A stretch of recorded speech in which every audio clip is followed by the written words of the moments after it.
This is Optimal Living Daily, episode 1822, Uncertainty, Despair, and Freedom of Not Knowing by TK Coleman of tkcoleman.com. And I'm your narrator, Justin Malik, reading you blogs every single day of the year. And we have a bunch of shows where we do that. Search for Optimal Living Daily wherever you're hearing this to find all of our shows. But for now, let's get right to it as we optimize your life.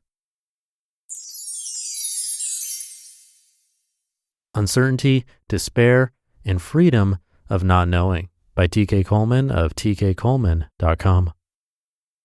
Quote, maybe each human being lives in a unique world, a private world different from those inhabited and experienced by all other humans. If reality differs from person to person, can we speak of reality singular? Or shouldn't we really be talking about plural realities? And if there are plural realities, are some more true, more real than others? What about the world of a schizophrenic? Maybe it's as real as our world. Maybe we cannot say that we are in touch with reality and he is not, but should instead say his reality is so different from ours that he can't explain his to us and we can't explain ours to him. Philip K. Dick. We do not experience reality as it is in and of itself. We process the data of experience in accordance with various physiological and psychological filters. In other words, experience is a manufactured phenomenon. Through a combination of consciously and unconsciously directed programs, reality, if there even is such a thing, is edited, revised, and represented by the very act of our making contact with it. In other words, there is simply no way for us to verify the existence of or evaluate the nature of reality without filtering it beforehand. In a treatise concerning the principles of human knowledge, George Berkeley wrote, quote, it is indeed an opinion strangely prevailing amongst men that houses, mountains, rivers, and in a word, all sensible objects have an existence natural or real, distinct from their being perceived by the understanding. But with how great an assurance and acquiescence soever this principle may be entertained in the world, yet whoever shall find in his heart to call it in question may, if I mistake not, perceive it to involve a manifest contradiction. For what are the aforementioned objects but the things we perceive by sense?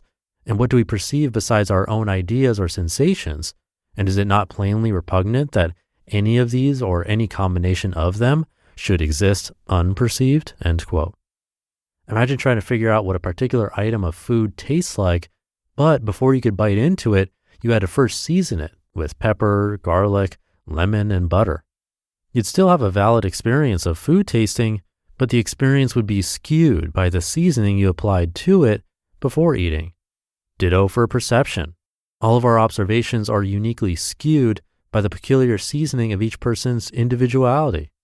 However hard we may try, it remains impossible for us to step outside of our vantage point in order to see things as they really are. Even when we study others as an effort to transcend our specific perspective, we must filter their observations and judgments through our own lenses. If I take a survey of what 1,000 different people think, I'll definitely have a broader perspective, but even then, my act of listening to the opinions of others is skewed by the same elements that skew my observations of nature. We can't even learn from other people in an objective manner because our ever-present perceptual filters are watering down everything they show us. After all our lessons from mentors, teachers, friends, and fellow students, we are still left with nothing more than a highly processed, uniquely personalized, non-objective version of reality. Now here's the most amazing observation of all, to me at least. When these facts of perception are pointed out, many people tend to respond as if despair is the only option. People immediately get afraid that the ideas their sense of security was based on are now in jeopardy. This is not an unreasonable fear. After all, if we can't have objective knowledge of reality, then we have nothing stable to ground our hopes in. May I present another possibility? If we can't have objective knowledge of reality, then it is also the case that we have nothing stable to ground our fears in as well. All of the imagined negative consequences of living in a world of uncertainty are subject to the same doubts as any other view of reality. In a world of uncertainty, a man does not need faith. He needs an accurate understanding of what it actually means to be uncertain. Our need for salvation can only arise out of the perception that we are damned. Our need for an escape can only arise out of the belief that we are somehow imprisoned. Our need to transcend the world can only arise from the assumption that the space we currently occupy is not already transcendent. Our need for more power can only arise out of the faith in the notion that there are really obstacles out there to be overcome. What happens to our need for certainty when we begin to question the myths we've inherited about all the dragons and demons who will supposedly destroy us if we don't have the answers?